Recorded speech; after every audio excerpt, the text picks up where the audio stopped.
Hello friends, इस class में हम बात करेंगे variation of density with pressure की। सबसे पहले समझेंगे कि डेंसिटी प्रेशर के साथ क्यों बदलेगी। अगर हम किसी सब्सटेंस के ऊपर प्रेशर बढ़ाएं तो प्रेशर बढ़ाने का मतलब क्या होगा, उसके मॉलिक्यूल्स पास पास आएंगे। अगर मॉलिक्यूल्स पास पास आएंगे तो सब्सटेंस का मास सेम रहेगा बट वॉल्यूम घट जाएगा।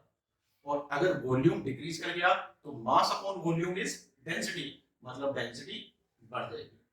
तो अब उस बढ़ी हुई डेंसिटी का एक्सप्रेशन, यानी जो डेंसिटी इंक्रीज हो गई वो इंक्रीज डेंसिटी का एक्सप्रेशन हम निकालेंगे। उसके लिए हमें क्या चाहिए होगा, उसके लिए हमें चाहिए सब्सटेंस का बल्क मॉडुलस ऑफ इलास्टिसिटी या फिर उसकी कंप्रेसिबिलिटी। और कंप्रेसिबिलिटी और बल्क मॉडुलस क्या है, दोनों एक दूसरे के रेसिप्रोकल। तो अगर हमारे पास कंप्रेसिबिलिटी है तो उसका रेसिप्रोकल करके बल्क मॉडुलस ले लेंगे, बल्क मॉडुलस है तो उसका रेसिप्रोकल करके कंप्रेसिबिलिटी ले लेंगे। तो मान लो कि किसी सब्सटेंस का bulk modulus of elasticity k है। अगर ये बल्क मॉडुलस ऑफ इलास्टिसिटी है तो हमें इसकी डेफिनेशन पे जाना पड़ेगा। इसकी डेफिनेशन क्या कहती है, bulk modulus k is equal to volume stress यानी increase in pressure upon volume strain, change in volume upon initial volume. अब अगर तुमने प्रेशर को इंक्रीज किया है तो वॉल्यूम डिक्रीज हो जाता है, तो चेंज इन वॉल्यूम नेगेटिव हो जाता है। प्रेशर को डिक्रीज किया है तो वॉल्यूम इंक्रीज हो जाता है, चेंज इन वॉल्यूम पॉजिटिव हो जाता है। तो यानी dp और dv में से एक पॉजिटिव है तो दूसरा नेगेटिव है, उसकी वजह से एक नेगेटिव साइन यहां आ रहा है। लेकिन यहां तो हमने, हमारे पास इनिशियल और फाइनल वॉल्यूम है, प्रेशर हमने बढ़ाया है, वॉल्यूम फाइनल वाला कम है, तो इनिशियल में से फाइनल को माइनस कर लेंगे तो इस नेगेटिव साइन की हमें जरूरत नहीं पड़ेगी। तो k is equal to v not dp upon change in volume. Change in volume क्योंकि इनिशियल वॉल्यूम ज्यादा है तो v not minus v। This implies v not minus v is equal to v not dp upon k। अब चूंकि 1 upon k compressibility होती है, और अगर मैं कंप्रेसिबिलिटी को c ले लूं तब मैं इस एक्सप्रेशन को कंप्रेसिबिलिटी की टर्म्स में लिख सकता हूं। कैसे, जरा देखें।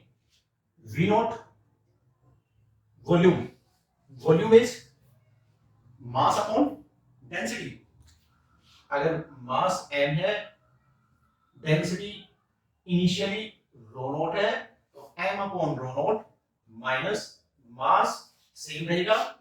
जो कि कंप्रेशन हुआ सब्सटेंस का तो उसका वॉल्यूम घट जाएगा, वॉल्यूम घट जाएगा तो डेंसिटी बढ़ जाएगी, और वो बढ़ी हुई डेंसिटी को हम मान लेते हैं रो, यानी rho is the density after compression, जो कि ज्यादा होगी रो नॉट से।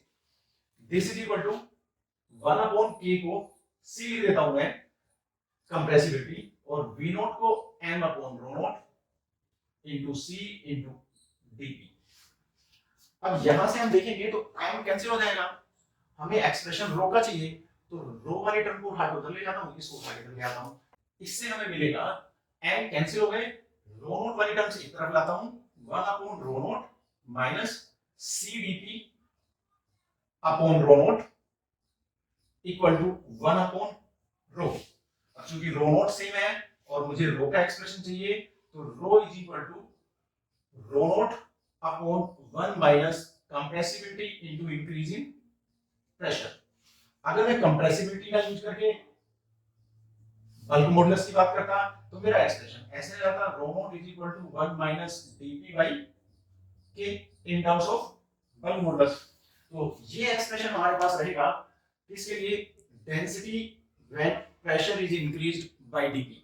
तो यानी प्रेशर को dp इंक्रीज करने के बाद जो फाइनल डेंसिटी हमारे पास आएगी उसका एक्सप्रेशन यहां।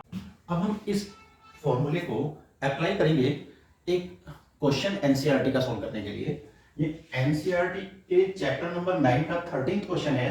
Determine density of ocean water at a depth where pressure is 80 atmosphere, giving density of water at surface is 1.03 into 10 की power 3 kg per meter cube, compressibility of water is 45.8 into 10 की power -11 per pascal, and 1 atmospheric pressure is 1.013 into 10 to the power 5 pascal.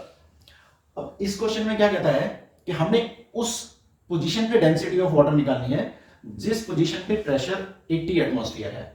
अगर pressure 80 atmosphere है उस नीचे वाली position पे, तो ऊपर सरफेस पे प्रेशर कितना है? ऊपर सरफेस पे प्रेशर है हमेशा 1 एटमॉस्फेयर।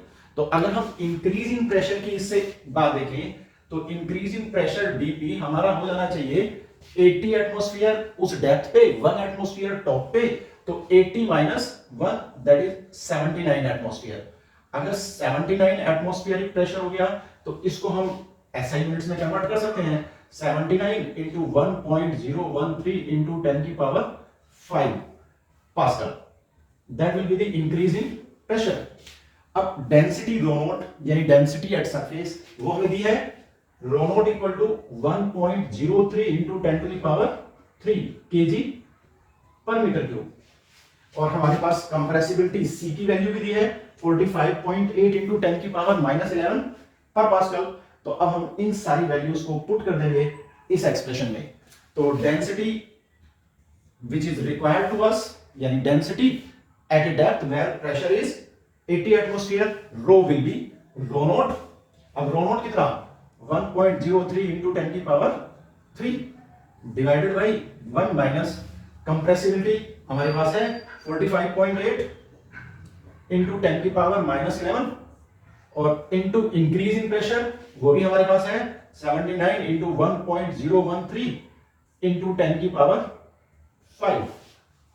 बस अब इसको हमने कैलकुलेट कर लेना है 1.03 into 10 की पावर 3 डिवाइडेड बाई 1 माइनस, इसको कैलकुलेट करते हैं अगर हम तो 45.8 into 1.013,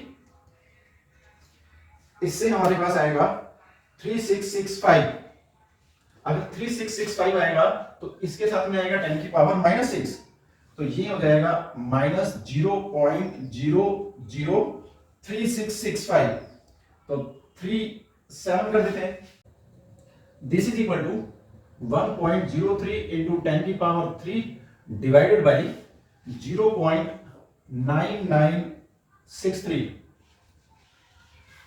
और अगर हम 1.03 को डिवाइड करें अगर हम 1.03 को डिवाइड करें 0.996 से, तो 0.996 से डिवाइड करके हमारे पास आएगा ये 1.034 into 10 to the power 3 kg पर मीटर क्यूब। इस तरह से इस टाइप के किसी भी क्वेश्चन को डायरेक्टली हम सोल्व कर सकते हैं using these formulae. Hope all of you would have understood how density of substance changes with change in pressure.